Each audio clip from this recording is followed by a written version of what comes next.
Guys welcome to my new vlog. आज है छठ पूजा का पहला दिन। तो मैं इस व्लॉग में छठ पूजा के सारे रिचुअल्स कैसे निभाए जाते हैं और क्या क्या होता है मैं इस व्लॉग में आपको दिखाने वाला हूं। तो पूरा व्लॉग में बने रहना। अब चलते हैं छठ पूजा की लोकेशन पे। तो गाइस हम छठ की लोकेशन पे पहुंच चुके हैं। नितेश की मम्मी और चाची यहाँ हैं और इस पानी में सुबह सुबह खड़ा रहना पड़ता है और अभी भी खड़ा रहना पड़ता है। और ऊपर की लोकेशन दिखाता हूँ मैं आपको। ऐसा कुछ रास्ता है।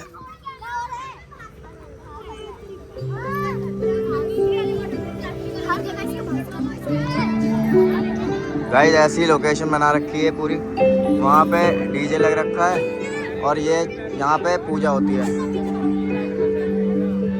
अभी जब पूजा होगी मैं वो भी आपको दिखाऊंगा। मेरे को तो इतना पता नहीं है कि ये क्यों मनाया जाता है और किस चीज के लिए मनाया जाता है और किसके लिए मनाया जाता है। ये जैसे ये गन्ना है, ये क्यों लगाया गया है, नदी में क्यों खड़े हैं, ये चीजें आपको नितेश बताएगा। नितेश, ये पहले तो क्यों मनाया जाता है? ये इसलिए बनाया जाता है क्योंकि फर्स्ट टाइम माँ सीता और राम जी ने फास्ट रखा था छठी मैया के लिए। अब छठी मैया कौन है? छठी मैया सूरज देवता की छोटी बहन है। तो उन्होंने सबसे पहले ये फास्ट रखा था क्योंकि उनको पुत्र चाहिए था, इसलिए उन्होंने अपना फास्ट रखा था। तो तब से ये मनाया जा रहा है छठ पूजा।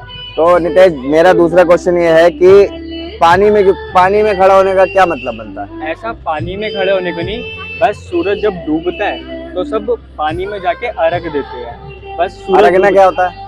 अर्घ एक प्रोसेस होता है जिसमें दूध से चारों तरफ से दूध गिराया जाता है और क्या कहते हैं, सूरज डूबते हुए को वो किया जाता है, अर्घ दिया जाता है। और ये जो इसमें हम गन्ना लेके आते हैं और गन्ना लगाते हैं, इसका रोल क्या होता है? इसका तो यार मुझे भी नहीं पता कि गन्ने का क्या रोल होता है, बस यूज करते हैं, सब कुछ नहीं पता मुझे भी। और तो ये पानी में कितनी देर तक खड़ा होना पड़ता है और क्यों?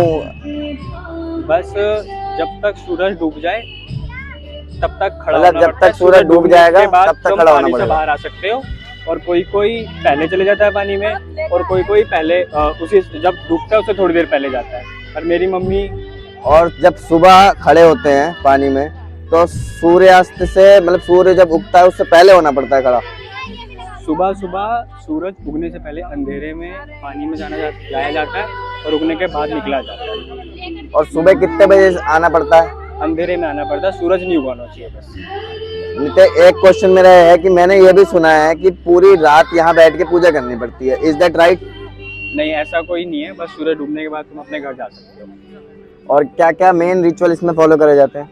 मेन इससे 2 दिन पहले फॉलो किया जाता है। एक दिन 2 तरह के होते हैं, एक खरना होता है, जिससे एक दिन पहले खरना खाया जाता है, खीर होती है उसको खाया जाता है। उससे एक दिन पहले लौकी की सब्जी और मतलब बिल्कुल चने की दाल, ये सब खाया जाता है।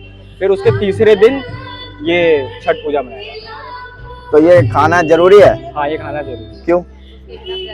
इसके बिना व्रत नहीं माना जाता है क्योंकि ये बहुत भाई जब व्रत में इतनी चीजें खा लेंगे तो ये व्रत थोड़ा कहलाएगा। नहीं, एक दिन पहले किया जाता है, कल खाया था, फिर कल के बाद आज पूरा फास्ट है और कल सुबह तक फास्ट रहेगा। आज कुछ नहीं खाएंगे, कल ही तक खाएगा। अच्छा। गाइस, तो मुझे लगता है आपके जितने भी क्वेश्चन थे वो सारे नितेश और मैंने कवर कर लिए हैं। बाकी अगर कोई भी क्वेश्चन हो आपका तो आप कमेंट कर सकते हैं, मैं मतलब नितेश उसका आंसर दे देगा। बाकी जब पूजा होगी तो मैं दिखाता हूँ आपको कैसी पूजा होती है, क्या करा जाता है।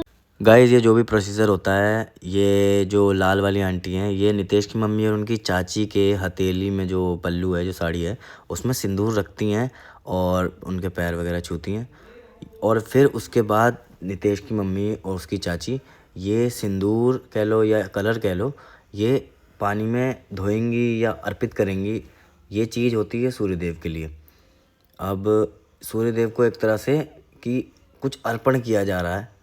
गाइस, जो इन्होंने सिंदूर या रंग कह लो, वो माँ ने जो चढ़ाया था सूर्यदेव को, अब ये अपने बेटों के सिर में लगाती हैं ताकि इनके बेटों की सुख समृद्धि बनी रहे और ये ऐसे ही आगे बढ़ते रहें। गाइस, यहाँ पे अभी मैक्सिमम सारी जो इन्हें यहाँ पे बोला जाता है माएँ आ चुकी हैं। ये जितनी भी हैं ये सब आ चुके हैं, यहाँ पे गैदर हो चुके हैं और सब ये अर्घ देंगे। और अर्घ देना क्या होता है? अर्घ देना क्या होता है? अर्घ भगवान सूरज को, सूर्य देवता को मतलब चढ़ाते हैं दूध से और सब, ऐसे एक प्रोसेस होता है उसमें। उसका मतलब तो सूरज देवता के बाद जाने के बाद क्यों चढ़ाते हैं? नहीं, सूरज देवता डूब रहा होता है तब चढ़ा रहे होते हैं, बस कर रहे होते हैं, वो प्रोसेस होता है पूरा।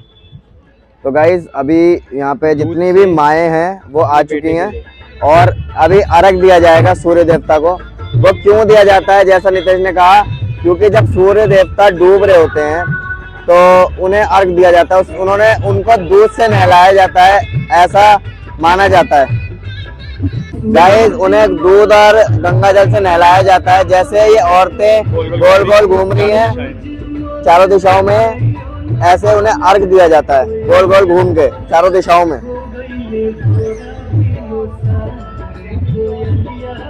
शायद इसे ही अर्घ देना कहते हैं। ये जो नितेश है ये सामान लेके जा रहा है, अभी शायद ये नीचे अर्घ देंगे। ये अभी नीचे सामान लेके जा रहा है और इसी का अर्घ कहते हैं ना गाइस। अभी ये नीचे नीचे जो अर्घ देना होता है वो देने जा रहा है। एक नितेश है और इसका जो चाचा का लड़का है वो भी अर्घ देने जा रहा है।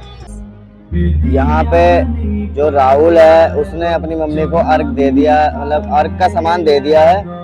अब इसकी मम्मी अर्घ देंगी। अब नितेश की मम्मी अभी अर्घ दे रही हैं। इसमें बेटों को दूध चढ़ाना पड़ता है और माँ उसको मतलब सूर्य देवता को स्नान कराती हैं। बेटा इसमें जो बेटे होते हैं उन्हें अपनी मम्मी को दूध देना पड़ता है अर्घ पे, और माँ उसे घूम घूम के चढ़ाती है सूर्य देवताओं को। क्या दे रहे हैं अभी, और आंटी अभी घूम घूम के सूर्य देवता को अर्घ देंगी।